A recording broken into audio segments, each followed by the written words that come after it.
Բարև ձեզ հարգելի դիտողներ, YouTube-յանի Մալիքի եթերում զրուցելու եմ քաղաքագետ Էդվարդ Անտինյանի հետ։ Ցանկության դեպքում կարող եք բաժանորդագրվել YouTube-յանի Մալիքին։ Բարև ձեզ, պարոն Անտինյան։ Բարև ձեզ։ Պարոն Անտինյան, Նիկոլ Փաշինյանն արձագանքել է Իսրայելի կողմից հայոց ցեղասպանության հավանական ճանաչման, ինչպես հայտնի է, կառավարությունը նախագծին հավանություն է տվել եւ հիմա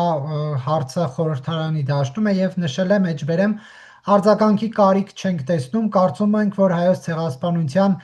զենքայնացման թեմայի մեջ չմտնելը բխում է Հայաստանի շահերից։ Ինչպես եք մեկնաբանում վարչապետի այս դիրքորոշումը։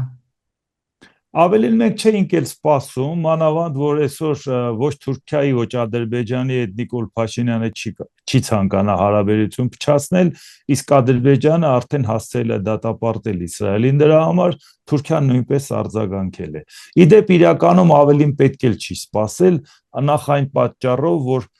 իհարկե ակնհայտ է, որ Իսրայելը այս պահին կառավարությունը որոշումը կայացրել է դրական եզրակացությունը տվել հայոց ցեղասպանությունը ճանաչելը զուտ ելնելով իր շահերից, բայց այդտեղ էլ մի զարմանալի բան չկա, ցանկացած երկիր էլ ելնում է իր շահերից, մենք ուղղակի պետքա տեսնենք, թե մեր շահերը որքանով է համահունչ մեկ ուրիշի շահերի հետ եւ դա այն պետությունն է, որ մեզ համար դա իսկապես լինի փոխշահավետ։ Այսինքն այդ հարցում բնական է հասկանալի է, որ դա քաղաքական դրդապատճառներով այս պահին Իսրայելը դա որոշել։ Միևնույնն է, դա դրական է մեզ համար ինչ առումով, անկախ իշխանության արձագանքին, դա հանգիստ թողնենք, որտեղ աշխարհում մեկ անգամ եւս այդ թեման կքննարկվի։ Որքանով դրանից սպասելիք ունենանք, սպասելիք իմաստ չունի ունենալ, որովհետեւ այս կառավարությունը կարող է հոկտեմբերի վերջին այլևս հրաժեշտ տա իր պաշտոնին, որովհետև քիչ հավանական է, որ կնեսետի ընտրությունները լինելու է ամենաուշը հոկտեմբերի 27-ին, վերջնական օրը երբ որ կորոշվի, այդ ժամանակ հավանականությունը շատ քիչ է, որ Լիկուդ կուսակցությունը, այսինքն Բենյամին Նեթանյահուի կուսակցությունը մեծամասնություն ունենա, որտեղ բավական լուրջ լարվածություն կա երկրի ներսում, եւ Նեթանյահուի անձի հետ կապված, որ նաեւ կոռուպցիոն սկանդալների մեջ էր ինքը ներքաշված, որ գործող վարչապետին դատելը այդքան էլ բավական արտարոց երևույթ է Իսրայելի պարագայում, իհարկե պաշտոնաթող վարչապետների հետ կապված եղել է նման բան, բայց գործողին, որ մի օր գնա գործի տեղը, մի օր գնա դատարան, դա առաջի դեպքն էր եւ դա այն էլ կոռուպցիայի հետ կապված, եւ բացի այդ Իրանի պատերազմի հարցում էլ շատ դժգոհություններ կա, այսինքն սпасել, որ այն ինչ որ հիմա որոշել է Կնեսետը, դա արագ կորոշի մինչեւ իրանց նոր ընտրությունները, ի վերջո դա կապվելու է այս կառավարության հետ, որը ունի լուրջ խնդիրներ աշխարհում շատ երկրների հետ։ Դժվար է պատկերացնել, թե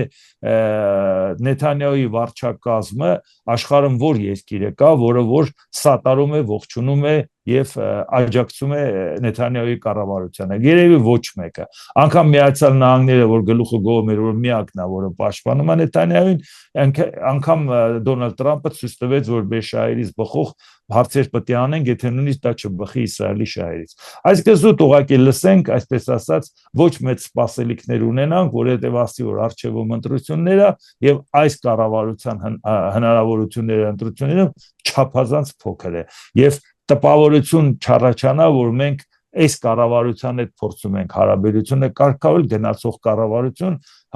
շատ լուրջ հակասություններ ունեցող աշխարհի հետ, բայց որպես փաստ, եթե դա հնչեց եւ աշխարհում նորից կտարածվի, առավել եւս Իսրայելի պարագայում հաստատ կտարածվի, դա իհարկե դրական է, չմոռանանք, որ մենք ուղղակի սպասում ենք, որ Թուրքիան ինքը ճանաչի հայոց ցեղասպանությունը, որտեղ արդեն Միացյալ Նահանգներն էլ ճանաչել է, այլ դրանից են կողմ մնում ամենակ Թուրքիան ճանաչի ցեղասպանությունը եւ ինչպես Իսրայելի հետ որ խոսում ենք, ինչպես դա տեղի ունեցավ 1970 թվականին Գերմանիայի Դաշնային Հանրապետության կանցլեր Վիլլի Բրանտը դեկտեմբերի 7-ին հենց Լեհաստանում ծնկաչոք ներողություն խնդրեց հրեաներից, դրանով ցույց տվեց, որ իրենք նացիստական Գերմանիայի շարունակողը չեն, դատապարտողն են եւ ընդհակառակը իրանք աշխարհի հետ սքում են այն ինչ որ տեղի ունեցել եւ դատապարտում են դա։ Իսկ մինչեւ այսօր 100 տարի է անցել, բայց այսօրվա իշխանությունները Թուրքիայի տրամաբանական շարունակությունն են նախորդների ու չմոռանանք, որ Էրդողանը որ ասում էր, որ հայերը եւ հույները Թուրքիայի թրից թռածներ են, այսինքն հանկարծ դեն շատ լավատեսորեն չտրամադրվեք էլ։ Պարոն Անտինյան, այս փուլում ինչ տեղի ունեցավ Թուրքիայի եւ Իսրայելի միջև,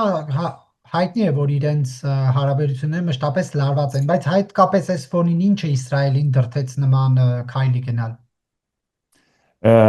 Իսրայելին այս պարագայում այնքան էլ լարված չէր Թուրքիայի հետ, Թուրքիան ասենք Գազայի հետ կապված հարցերում շատ կոշտ քննադատում էր Իսրայելին,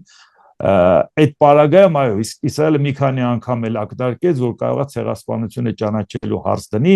Թուրքիան էլ մեղադրեց, թե դու ինքդ ցեղասպանություն ես իրականացնում, ուրիշի ցեղասպանությունն ես հիշում, բայց ավելի շատ հիմա այսօր Իսրայելի այս իշխանությունները դիրքավորման խնդիր ունեն, որտեղ Թուրքիան լավ հարաբերություններ ունի Միացյալ Նահանգների հետ, Իսրայելն էլ լավ հարաբերություն ունի Միացյալ Նահանգների հետ, Իսրայելի հարաբերությունները մի քիչ այդքան էլ մի քիչ տատանվեց իհարկե կապված Լիբանանի հետ, որովհետև Ամերիկան ասում էր զորքերը հետ քաշի, իսկ դա Իրանի պահանջն էր, բայց երբ որ հիմա համաձայնագիրը այդպես է չի ստացվում Իրան Միացյալ Նահանգներ, ընդհանրապես վերջերս նորից էլի փոխհրաձգություններ, փոխադարձարվածներ, այսօր էլ անգամ Դոնալդ Տրամպը խոսում էր այն մասին, որ պետք է հանդիպեն Քաթարում քննարկեն, իսկ անմիջապես հերքեց Իրանը, որ նման բան չկա, իսկ Իրանը նախապայման էր դրել Լիբանանից Իսրայելի զորքերի դուրս գալը, այս քայլով պարզապես Իսրայելը ոնց որ փորձում է խաղաքարտերը փոխել, խառնել ինչ-որ միտեղ, որովհետև շատ լավ հարաբերություններ ունի Իսրայելը Ադրբեջանի հետ, բայց Ադրբեջանը անմիջապես դատապարտեց, ցույց տալով, որ ինչքան էլ լավ լինի Իսրայելի հետ, հաստատ դա ավելի լավ չի կարող լինել, քան Թուրքիայի հետ։ Կարելի է դրանից եզրակացնել, որ Հայաստանը հազիվ կարող է առիթն օգտագործի հարաբերությունը բարելավել Իսրայելի հետ, ոչ։ Մենք ժամանակին շատ լավ հնարավորություններ ունեցել ենք Իսրայելի հետ բարելավելու, ու այդ պահը բաց ենք թողել, բայց հիմա այն ամենավատ պահն է Իսրայելի հետ հարաբերություն բարելավելու, հաշվի առնելով, որ այս կառավարությունը գնացող կառավարություն է, հաշվի առնելով, որ այս կառավարությունը աշխարհի ազդեցիկ եւ քաղաքակիրթ երկրներից ոչ մեկից աջակցություն չունի։ Դրա համար այսօր այդ պահը չի, որ մենք առիթն օգտագործենք, ասենք, այս ինչ լավ է, իրանք ցեղասպանությունը կճանաչեն, Ադրբեջանի հետ հարաբերություն կփչացնեն, մենք էլ այդ ընթացքում կփորձենք հարաբերությունը կարգավորել։ Իսկ նոր առաջիկա ընտրությունների հետ կապված Կնեսետի մենք գիտենք, որ ինչ էր այսօրվա կառավարությունը ընդունի Նեթանյահուի, բառից բուն իմաստով ոտատակ են տալու, բացատրելով այդ բոլոր սխալները, որը որ այս կառավարությունը արել է, իսկ Իրանի հետ կապված նաև պատերազմը, որ շատ հարցերում համարում են, որ ցախողված հապշտապ որոշում կայացրեց, մանավանդ պատասխան հարվածներ Իսրայելը կերավ,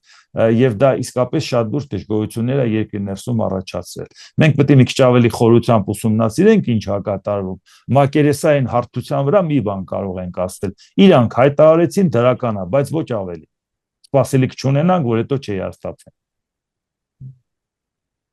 Պարոն Անտինյան, հայ-ռուսական հարաբերություններին անդրադառնանք, քիչ առաջ Փաշինյանից հետաքրքրվեցի, արդյոք պատրաստվում է Ռուսաստանի վարչապետի հետ ԵԱՏՄ միջկառավարական խորհրդի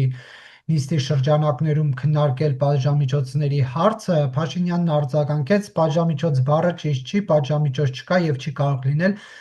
այլ թեմա կա, բնականաբար կքննարկենք, արդյոք այն ինչ անում է հիմա Ռուսաստանը սահմանափակումները Հայաստանի տնտեսության առաջ դնելով, դրանք պատժամիջոցներ կարելի է համարել, թե ոչ։ Ռուսաստանը հիմնավորում է, որ հայկական ապրանքը անորակ է, եւ Հայաստանի իշխանություններն էլ չեն ասում, որ անորակ չի։ Տեսեք ինչ է ստացվում, մենք ԵԱՏՄ անդամ ենք, որը մեզ հնարավորություն է տալիս արտադրել անորակ ապրանք, որը քաղաքական նպատակներով Ռուսաստանը մեզնից գնում է։ Եթե Ռուսաստանը ցանկանում է մեզ պատժել, անունը չդնենք պատժամիջոց, բայց ուզում է պատժել։ Այդ դեպքում ինքը ասում է ձեր ապրանքը անորակ է, լաբորատորիան ստուգում է եւ իսկապես դա այդպես է։ Այսինքն ստացվում է այնպես, քաղաքական նպատակներով անորակ ապրանք է ընդունում, քաղաքական նպատակներով անորակ ապրանքը մերժում, բայց ԵԱՏՄ-ում գտնվելը մեզ դրդում է արտադրել անորակ ապրանք։ Այն դեպքում, երբ որ արտահանում ենք մեջների որակով, այլապես մեզնից չեն առնի, մանավանդ ճանապարհ է անցնելու, իսկ եթե դա անորակ է Ռուսաստանի ստուգման արդյունքում, Հայաստանի լաբորատորիան էլ է հաստատում, չի ասում ռուսները խափում են կամ ռուսները սխալ բան են անում, ստացվում է այնպես, դուք պատկերացեք, թե մենք ինչ ենք ուտում։ Եթե մեջի որակովը դա անորակն է։ Բա մենք ինչ ենք ուտում, ժողովուրդ ջան, դա մեզ չի հետաքրում, ով է դա ստուգելու, ինչա մեզ մատուցվում։ Իսկ մենք ասում ենք, գոնե այս պատժամիջոցը դրական ապտակ լինի Հայաստանի իշխանություններին, որ հասկանան մի օր պետքա քայլ անեն դեպի Եվրամիություն, այո, այդ պարագայում հստակ կոնկրետ քայլ անեն, որի պարագայում ավելի մեծ աջակցություն ակնկալեն։ Հիմա Եվրոպան տեսնում է, որ վաղը ցանկացած պարագայում Նիկոլ Փաշինյանը կգնա կհարթի հարաբերությունները Ռուսաստանի հետ, նորից կթեքվի դեպի Ռուսաստան։ Եվրոպան էլ կասի ժողովուրդ ջան, ձեզանից էլ բան չհասկացանք։ Դուք նեղ վիճակում եք, մենք ձեզ ձեռք մեկնեցինք, հենց իրավիճակը փոխվեց, նորից թռակ Ռուսաստանի գիտկը։ Բայց այն դեպքում, երբ որ Ռուսաստանի սանկցիաները Հայաստանի նկատմամբ եւ մեկը Ռուսաստանի խայտարակ վիճակը Ուկրաինայի կողմից հասցված հարվածների արդյունքում այսօր Ռուսաստանը իր տարածքում չի կարողանա իր ապրանքները խանութ հասցնի։ Դուք պատկերացնում եք հայկական ապրանքը, որ մտնի Ռուսաստանի շուկա, քշի գնա հասնի Մոսկվա, այդ մեքենան ոնց է հետ գալու, ինչ է լցնելու, որպեսի հետ գա։ Ռուսաստանի վիճակը չեք տեսնում, կիլոմետրանոց հերթերը հետքան պետք է լցնի վառելիք, որ գնա հասնի Մոսկվա, մի հատ քշի հետ գա։ Եթե նույնիսկ լցնի հասնի Մոսկվա, այնքան լցնի, որ հասնի այդ ճանապարհը, այդ պարագայում ուղղակի կդատարկեն ճանապարհին, կխլեն, որովհետև մեքենան մի օրում չի հասնում վերջնակետի։ Դուք չեք տեսնում Ռուսաստանը ինչա կատա։ Լավագույն գողությունը բենզին կամ դիզել վառելիք գողանալն է մեքենաների մեջից։ Արդեն դա է լավագույն ապրանքը, որի վրա հարձակում է կատարվում։ Այսինքն այնպես որ ենթադրենք այսօր Ռուսաստանը ասի ձեր ապրանքը ուղարկեք, մենք ոնց ենք ուղարկելու եւ ոնց են այդ մեքենաները հետ գալու։ Ավելի լավ չի մենք հիմա այս զգոնությունը մեզ ստիպի, վաղուց մենք պետք է եվրոպական ստանդարտներին համապատասխանեինք մեր ապրանքը։ Ինչու ենք մենք հիմա սերտիֆիկացման հարցը այսօր անում։ Ենթադրենք Ռուսաստանը մեր ապրանքն առնում էր։ Այսօր մենք զուտ ֆիզիկապես չենք կարողանում Եվրամիություն մտնելու անգամ փաստաթղթային հարցերով։ Այո, մարդիկ մեր առաջ ճանապարհը բացել են, կոնկրետ քայլեր են անում, բայց դրա հետ կապված մենք պետք է ավելի շուտ այդ քայլերն արածենք։ Լավ չենք արել, գոնե հիմա անենք, որովհետև Ռուսաստանի հետ ճանապարհ ուղղակի չկա, դա ակնհայտ է, բայց այնպես չի, որ Նիկոլ Փաշինյանը ճանապարհ չի տեսնում Ռուսաստանի հետ։ Այ վատը հենց դա է։ Մենք տեսնում ենք աշխարհում ինչ է կատարվում։ Ես ռազմական քրոնիկայով չեմ ուզում ասեմ, թե Ուկրաինան ինչ է անում Ռուսաստանի հետ, ոչ էլ քաղաքագիտական տերմինոլոգիայով,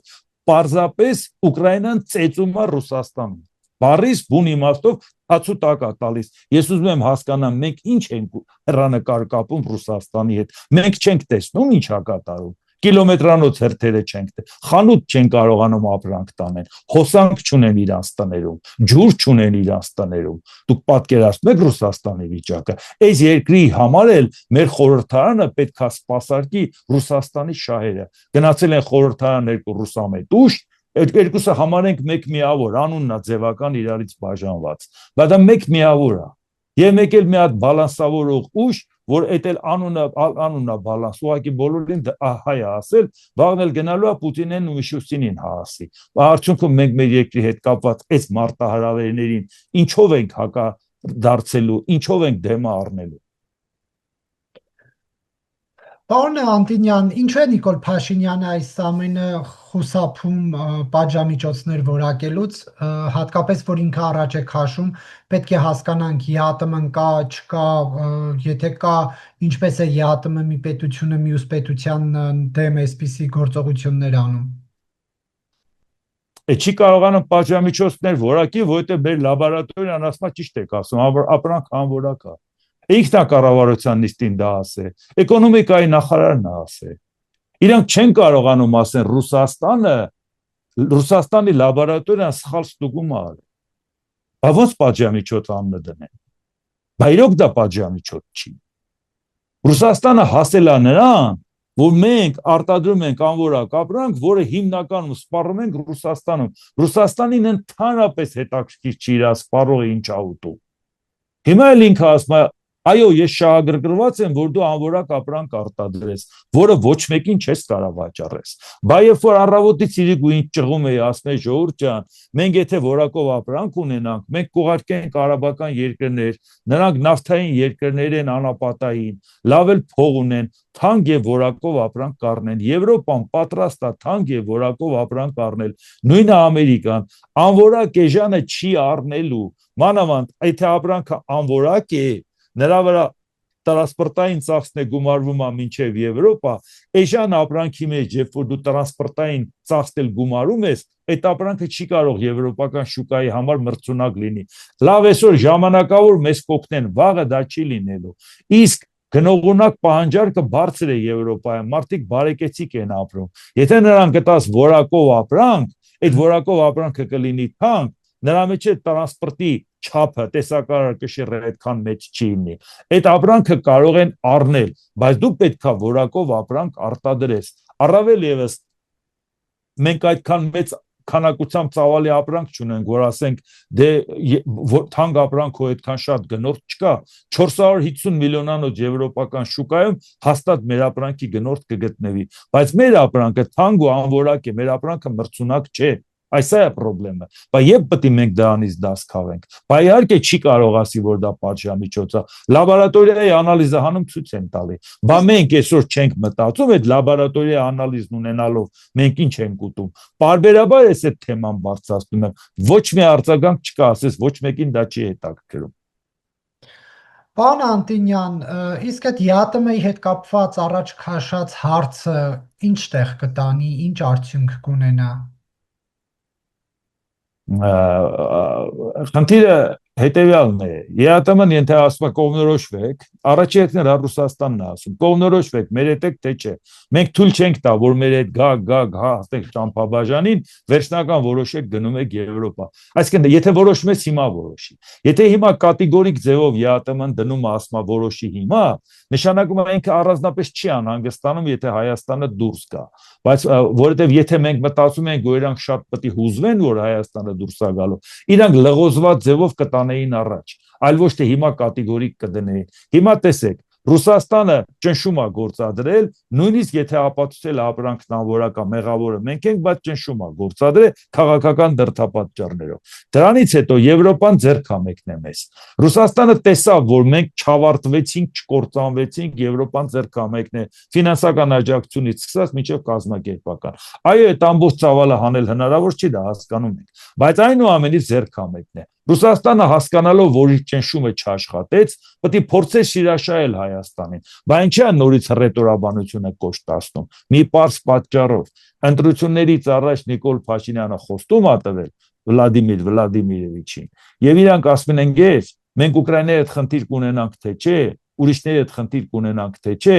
դու մեզ հետ խնդիր ունես, դու մեզ բան ես խոստացել, դու հավատարմության երթում ես տվել, արի պատասխանը տուր։ Բայց որ ասում ենք բոլորին հասելուց հետո, ընտրությունից հետո գալու է այդ հաշիվը փակելու ժամանակը, բայց դա էինք ասում։ Թուրքիային բան խոստանաս, Ադրբեջանին խոստանաս, Իրանին, Ամերիկային, Եվրոպային, Ռուսաստանին, հերթով ամեն մեկն ասում է, դե արի հիմա տեսնենք ինչ ենք անում։ Իսկ հիմա նույն խնդրեմը մենք ունենք Ամերիկա-Իրան հարաբերությունները կարգավորված չեն։ Դա նշանակում է նաև վտանգի տակ է թրիփը, որը ողջավորված Նիկոլ Փաշինյանն ասում է արդեն նախագծերն անում ենք, այսա սկսում ենք աշխատել։ Մենք չգիտենք, որ եթե Ամերիկան եւ Իրանը իրար հետ համաձայնության չեկան, թրիփը լրջորեն վտանգված է։ Ու նույնիսկ եթե համաձայնության կան, ելի վտանգված է, որովհետեւ եթե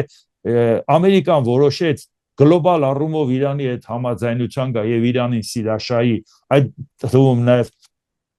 Հորմուզի նեղուցի անցումը եւ նաեւ իրանական նավթի հետ կապված գործընկերությունը շատ կարեւորեց, Իրանը կարող է ասի Հայաստանը իմ համար կենսական շահերի գոտի է, այդ քոթրիփը հանգիստ թող։ Մանավանդ Ադրբեջանն էլ Իրան այդքան էլ լավ չի պահում, իսկ Իրանը կանգնեց ու ասեց, որ ինձ հարավային Կովկասն է կենսական շահերի գոտի, այսինքն հանկարծ չառեթավորվի նաեւ Ադրբեջանը։ Դա նորություն չի, չէ՞, մենք այդ ամեն ինչը գիտենք։ Այսինքն այս պարագայում ի վերջո եկել է այդ պատասխաններ տալու ժամանակը, թե չէ Ռուսաստանը այսօր այն վիճակում է գտնվում, որ Հայաստանին տես պրետենզիաներ ներկայացնի, մենք չենք տեսնում Ուկրաինայի հետ կապված ինչա, Կրեմլին է խփում համարյա, մոտակայքում են հարվածում, մենք չենք տեսնում դրա արդյունքը։ Նավթավերամշակման գործարան չեն թողել, բոլորին հարվածում են։ Այս վիճակում Ռուսաստանը մեզ ինչ պահանջ է ներկայացնում։ Նա ուղղակի ասում է, ինձ խոստացածը պարտավոր ես կատարել։ Այդ դա շատ վատ է, որովհետև մեր հասարակությանը անկեղծորեն չբացատրեցին։ Ասին մենք պայքարում ենք, որ երկիրը Ռուսաստանը չտանի, իրականում դա պայմանավորված էր նաև Ռուսաստանի հետ։ Ռուսաստանի համար միևնույնն էր, որ թեպը կհաղթի, ով էլ հաղթեր Իրանն է։ Բա մենք մեր հասարակությունը այսօր մեր օրակարգը դա պետք է լիներ, թե ով պետք է Պուտինի շահերը սպասարկի, Նիկոլ Փաշինյանը, թե ռուսամետ ուժերը։ Այդ խոստումը ինչ խոստում է, որ ասում եք խոստում է տվել, հիմա էլ ասում են ինչ եղավ։ Դե այսինքն որ իսկ ինչով չենք մենք վատ գործընկերներ։ Մի անգամ դուք լսել եք որ Փաշինյանը չասի որ մենք Ռուսաստանի հետ լավ հարաբերություն ունենք ու պետք է շարունակենք, անգամ չասի որ գնացել եմ եվրոպական չինովնիկների հետ խոսել ու ասել եմ ես Ռուսաստանի դեմ բան չեմ անելու, Ռուսաստանի հետ վատ չենք եղել, վատ չենք էլ լինելու, հարաբերությունները ավելի են խորացնելու։ Երբ որ ինքը գնացել էր օգոստոսի 8-ին Վաշինգտոնից խոսում էր նրա մասին, որ այ հիմա մենք կնքեցինք փաստաթուղթ, Թրիփը ողջևորված ներկայացնում էր, բայց իմանալով որ դա կարող է Ռուսաստանին դուրս չգա, անմիջապես հերավար այդ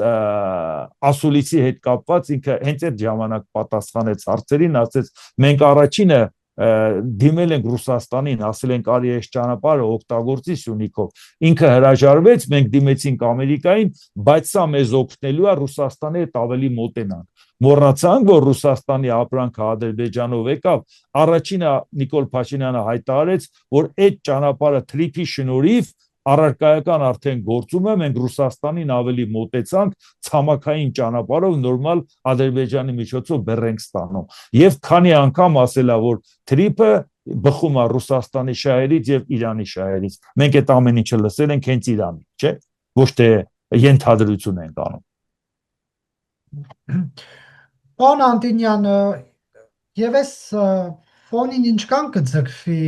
Վլադիմիր Պուտինի լռությունը, եւ ասում են այդ մասին մի խոսեք, մեղադրանք է հնչում այդ թեման բարձրաձայնողների հետ կապված։ Հիմա պետք է խոսել այդ մասին, թե չէ, որ ընտրություններից հետո Վլադիմիր Պուտինը լռում է։ Ընտրություններից հետո Վլադիմիր Պուտինը չշնորհավորել է, այսպես նայենք։ Ինքը, եթե Նիկոլ Փաշինյանը գնա Ռուսաստան եւ հավաստիացնի, որ կրոնը ուժի մեջ է ընդունած, նրանք կարող են անգամ Ռուսաստանի դաշտում ասեն շնորհավորում են, բայց դա ինչ է տալիս։ Այսինքն հիմա ընդհանրենք Ռուսաստանը շնորհավորել, դա մեզ ինչ է տալու։ Հենց պետք է ասենք այ տեսակ Ռուսաստանը շնորհ։ Դա այնքան ուշացած շնորհավորանք, որ որևէ մեկին հետաքրքրել չի։ Այս շնորհավորողները շնորհավորել են։ Այն դեպքում, երբ որ այսօր մենք այդ ընտրությունները մեր երկրի տարածքում անկախ նրանից, թե քանի եվրոպական կառույցի ղեկավար է շնորհավորել կամ քանի եվրոպական երկիր է շնորհավորել, մենք տեսնում ենք, որ մեր ընտրությունները այն ինչ որ անցել է լեգիտիմ չի, իսկ ինչն էլ հաստատում է նաև Նիկոլ Փաշինյանը։ Ինքը կանգնում ասում ընդդիմությունը լեգիտիմ չի։ Չի կարող խորհրդարանը ընդդիմությունը լեգիտիմ չլինել, իսկ խորհրդարանը լեգիտիմ լինել։ Իրանից ավելի լավ էլ որևէ մեկը չի կարող բացատրել, որ այս խորհրդարանը լեգիտիմ չի։ Անկախ նայած քանի երկիր ուզում է շնորհավորածել են։ Ես 22 տարի խոսում եմ Եվրամիության մասին, Ամերիկայի Միացյալ Նահանգների հետ համագործակցության մասին։ Բայց դա նշանակում է, եթե ես մի բան տեսնեմ ճիշտ չի, ասեմ քանի որ իրանք շնորհավորել են, ես էլ ողջ ունեմ։ Բայց դեպքում բան չի են արևմտյան արժեքները ընդունում, եթե պետք է ձայնազուր կլինենք։ Այդ ռուսամետները կարող են ասել Պուտինն ինչ անում է, ճիշտ է անում։ Եթե մի բան ես գտնում եմ, որ ճիշտ չի, ուզում է Ամերիկան անի, ուզում է Եվրոպան անի, ինչի մասին է խոսքը։ Այնպես որ ուզում եմ ասեմ, Ռուսաստանի շնորհավորանքը թափես իմաստ չունի նույնիսկ լուրջ վերաբերվել, որտեղ իրանք պահը բացել են թողել,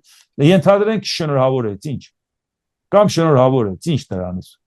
Դա ինչ է տալիս մեզ։ Մենք այսօր լրիվ ուրիշ խնդիրներ ունենք Ռուսաստանի հետ կապված։ Մենք այսօր հասկանում ենք, որ Ռուսաստանը ինքը շատ լուրջ խնդիրներ ունի։ Այսօր բարից բունի մաստով արդեն վերջի մարտն է արդեն երես թեկել Ռուսաստանից։ Պուտինից հրաժարվում է Տրամփը, ժողովուրդ ջան, դուք պատկերացնում եք։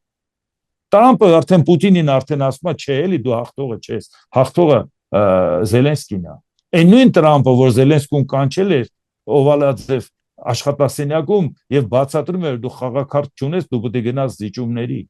Դրանից մինչև այսօրվա վիճակը անցած ժամանակը ինչ ցույց տվեց։ Տրամփը ասում է ես ուժերի հետ եմ, ես հաղթողի հետ եմ։ Այսօր հաղթողը դու չես։ Մեծ յոթնակի ժամանակ կանգնեց Տրամպը, ասեց, այո, սանկցիաները վերականգնելու են Ռուսաստանի դեմ, այո, օգնելու են Ուկրաինային զենքով եւ բացի դրանից Եվրոպան էլ ասեց դրա համար մենք ֆինանսի հարցը կլուծենք հատուկ ծրագրով, այն փորել ծրագիրը, որ կա, որ եվրոպական փողերով առնեն ամերիկյան զենքը։ Այսինքն մենք այսօր տեսնում ենք, չէ՞, աշխարհում ինչ է կատարվում։ Այսօր նորից մտածենք, թե Ռուսաստանը մեր մասին ինչ կարծիքի է, դա ես ուղղակի չեմ պատկերացնում, ինչ է կատարում մեր ազգի հետ։ Եվ նախատեսված էր ամեն դեպքում Նիկոլ Փաշինյանն էր հայտարարել, որ նախատեսված է իր եւ Վլադիմիր Պուտինի հանդիպումը հունիսի 2-րդ շաբաթում, բայց այդ հանդիպումը տեղի չունեցավ։ Նիկոլ Փաշինյանից հարցրեցինք ինչ եղավ այդ հանդիպումը, ասում են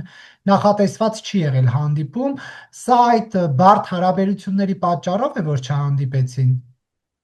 Նախ Ռուսաստանն էլ խնդիր ունի հարաբերություններ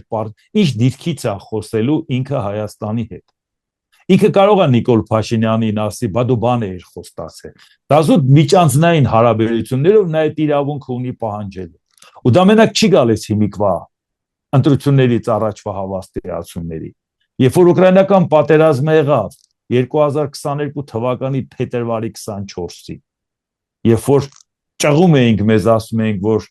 ժողովուրդ ջան, Ուկրաինան չի պարտվելու, ասում են 3 օրում պետք է պարտվի, Ամերիկայից էլ են ասում, բոլոր երկրներն ասում են ժողովուրդ ջան, չկա տենց բան, չի լինելու, ասում են այլ մոլորակա ինչ ես, ամբողջ աշխարհն ասում է 3 օր մաքսիմում մայիսի 9-ի շքերթը պետք է Կիևը մասնի դու կանգնում ես ինչ վերլուծություններ ես անում։ Հիմա պարբերաբար դարակից անում եմ այդ վերլուծությունները, դնում եմ, ասում եմ ժողովուրդ, լսեիք ինչ էինք ասում, բայց դա օրինակ դա ինձ չեմ ասում նրա համար, որ ենթադրեն գլուխս գովամ, ասեմ, գիտեք, ես ճիշտ եմ կանխատեսել, այլ ասում եմ ապրիլի 19-ին Նիկոլ Փաշինյանը գնաց Մոսկվա, ապրիլի 19-ին, որտեղ ինքը կարծում էր, որ մայիսի 9-ին շքերթը հաղթանակի Ռուսաստանը դիմավորելու է Կիևում։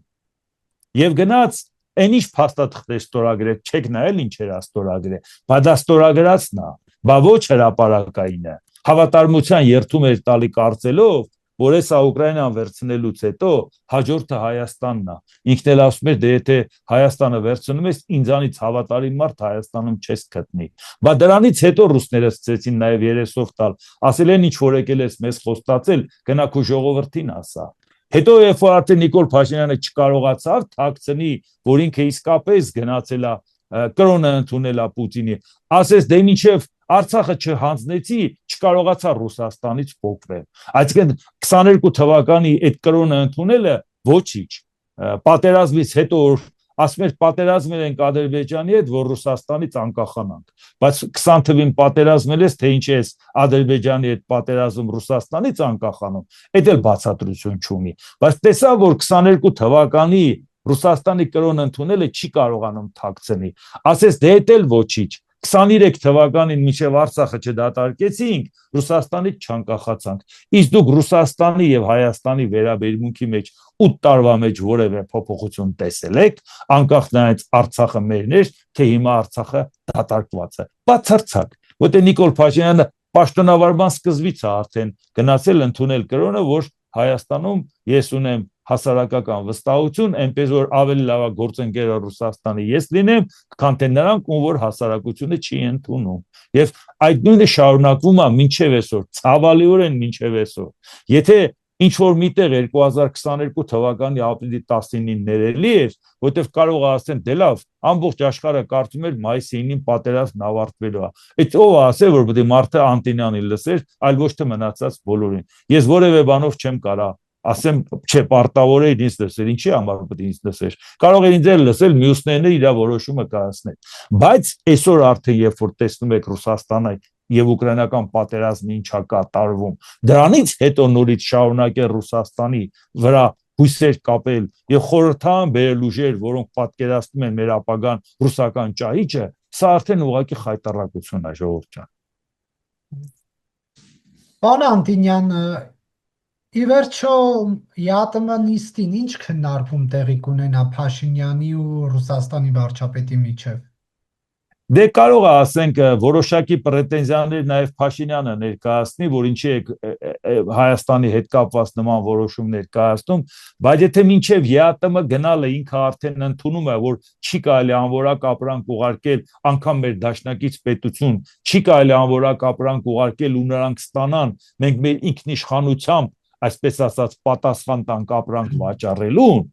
այսինքն ինքը ընդունում է, որ անորակ ապրանքը նրանք ընդունել են. Եվ դրանով, եթե ինքը դա շարունակում է այդ անորակ ապրանքն ուղարկի նրանք էլ ընդունեն, պետք է քաղաքական զիջումների գնա։ Այսինքն դա արդեն ասվել է կառավարության նիստում եւ պատահական չէ, պարբերաբար ասում եմ։ Նիկոլ Փաշինյանին հարցաքննել պետք չի, ինքը ամեն ինչ պատմում է։ Այնից եւ որ ինքը կներկայացնի, ոչ մեկից չի հաջողվի անգամ վերլուծական տես ներկայացնել, ոնց որ ինքը փաստերով իր վրա ցուցմունքը տալիս է, էլի։ Եվ պարոն Անտինյանին ակնկալիքներ ունեք սահմանադրական դատարանից, ինչպես գիտեք, վերջին օրերին շատ ակտիվ քննարկվում է ընտրությունները չեղարկելու հարցը, նոր ընտրություններ անցկացնելու հետ կապված դիմել են ՍԴ, ինչ եք կարծում, փոփոխություններ կլինի ԿՀ-ի կայացրած որոշման հետ, թե ոչ։ Որ սահմանադրական դատարանը կայացնի այնպիսի որոշում, ինչը իրան կհանձնարարի Նիկոլ Փաշինյանը, դրան չեմ կարծում, որ որևէ մեկը կասկածում է։ Նիկոլ Փաշինյանը եթե խելացի վարվի, բայց մի քիչ դժվար է պատկերացնել, որ խելացի բառն ու Նիկոլ Փաշինյանը այդքան շատ իրար հետ չեն համընկնում, էլի։ Ինքը պետքա պարզապես, այո, հանձնարարական տա չեղարկեն ընտրությունները, որտեղ ինքն է արդեն հայտարարել, որ այս խորհրդարանը լեգիտիմ չի։ Հարցն այդ չի, թե մյուս ուժերը ինչ են անում կամ նրանք որ այսօր այս խորհրդարանում այս ուժերն են, ռուսամետ ուժերն են, դա արդեն հասկանում եք ինչ խայտարակություն է, եթե վաղը կամ մի շաբաթ հետո ընտրություն դիներ, չնայած եթե չեղարկեն ընտրությունները, նոր ընտրություններ դնեն պարզամի շաբաթ հետո չի լինում, բայց ենթադրենք հաջորդ կիրակի ընտրությունը, այս ռուսամետ ուժերը այլևս այդքան ձայն չեն ստանա, ոչ թե չեն կարողանա նորից ընտրակաշառք բաժանել, այլ ուղղակի այն փուչիկը պայթեց իրանց, որ իրանք ասում են ամսի 7-ին մենք արդեն վարչապետ ենք, արդեն պարոն վարչապետով էին դիմում, արդեն իրանք արդեն պատկերացնում էին իշխանություն, հասարակության մեջ շատ մարդիկ մենք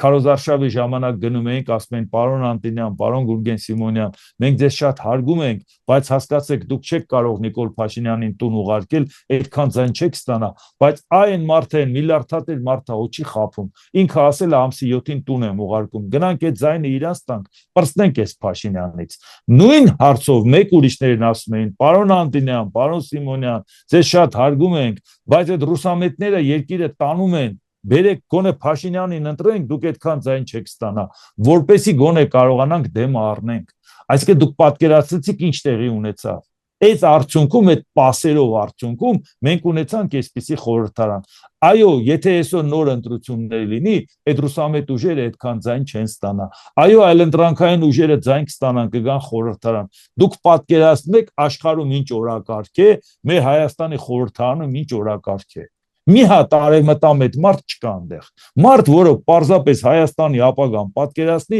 Եվրամիության հետ։ Ու պետք չէ ասել, որ դա Նիկոլ Փաշինյանի թիմում դրանք կան։ Չկա Նիկոլ Փաշինյանի թիմում։ Ես ասել եմ, երբեք չի կարող մարդը լինի համ Նիկոլամետ, համ արևմտամետ։ Դրանք իրար հետ հակասող բաներ են։ Նիկոլ Փաշինյանը աթոռամետ է։ Եթե դու Նիկոլ Փաշինյանին պաշտպանում ես, այսօր ինքը արևմուտքի հետ է, վաղը Իրանի հետ է, մյուս օրը վաղը ես գիտեմ, որ Նիկոլ Փաշինյանն ասի մենք միանում ենք Աֆրիկայի ազգային կոնգրեսին, մեր արևմտամետ ուժերից շատ-շատերը կասեն, այո Նիկոլ Փաշինյանը բազմավեկտոր բալանսավորված քաղաքականություն է վարում, եթե վաղը ասի իսլամական համագործակցության կազմակերպությանն ենք միանում, մեր արևմտամետները կասեն, այո դա շատ ճիշտ որոշում է, պետք է մենք բոլոր տեղերը ներկայացված ենք։ Դրա համար հանգիստ թողենք իրանց, մենք խորհրդարանում չունենք աշխարհի հետ համահունչ մի հատ падգամավոր։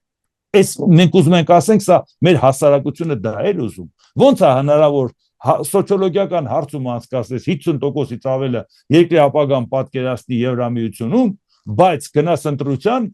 Եվրամիության հետ ասոցացվող որևէ քաղաքական ուժ խորհրդարանում չլինի, մի падգամավոր անգամ չլինի։ Սա ոնց է հնարավոր պատկերացնել։ Այո, եթե Նիկոլ Փաշինյանը ճիշտ վարվի, պետք է նոր ընտրություններ կազմակերպի։ Եթե չէ, ինքը պետք է միայնակ որովհետև բոլոր արևմտամետները, որոնք որ իրան սատարում էին, տեսակ իշխանձեն ստացան, այսինքն նրանք այլևս ինքը արդյունքում մենակ ամանալու։ Իսկ այն գոնե այն մարդիկ, ովքեր որ պայքարում էին Հայաստանի Եվրամիության հետ կապված, ես նկատի ունեմ այդ Հայաստանի շնորհապետական կուսակցությունը, խորհրդանում եթե ելներ լրիվ ուրիշ էր։ Այսօր Արևմուտքը համարում է, որ իր գործընկերը Նիկոլ Փաշինյանն է,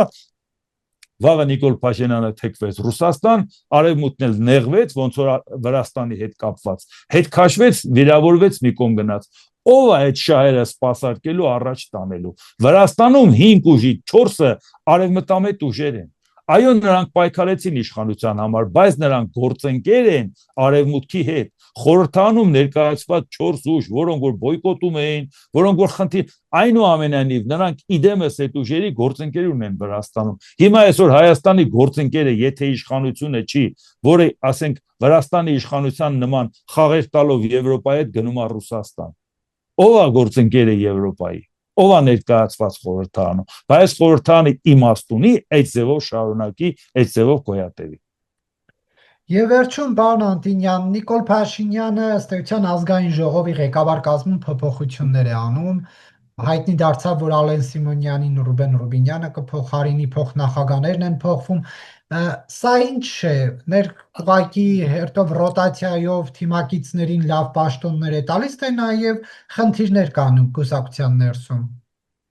Չէ, բացարձակ խնդրի հարց չկա։ Նիկոլ Փաշինյանն ասում է, որ պետությունը դա ես եմ, ու այդ պարագայում մեկը այնտեղ կլինի, թե այնտեղ կլինի, դա ինչա փոխում։ Առասարակ ես նույնիսկ զարմացել եմ, թե քննարկում են, թե Ալեն Սիմոնյանը չի, Ռուբեն Ռուբինյանը։ Այնպես ես համար ինչ տարբերություն, թե Նիկոլ Փաշինյանի մի թիմակիցի փոխարինի մյուսը։ Նիկոլ Փաշինյանը իր թիմակիցներին բացատրում է, որ որևէ մեկը, որևէ պարագայում չհամարեք, որ ձեր տեղը դուք այսպես ասած ապահովագրել եք։ Չկա այդպես բան։ Ես եմ որոշում, ով որտեղ պետք է լինի։ Եվ վերջ, այդտեղ առանձնապես ոչ մի բան չկա։ Այնպես որ ես չգիտեմ, թե ինչ աժոտաժ է, թե նա չի են մյուսն է։ Բացարձակ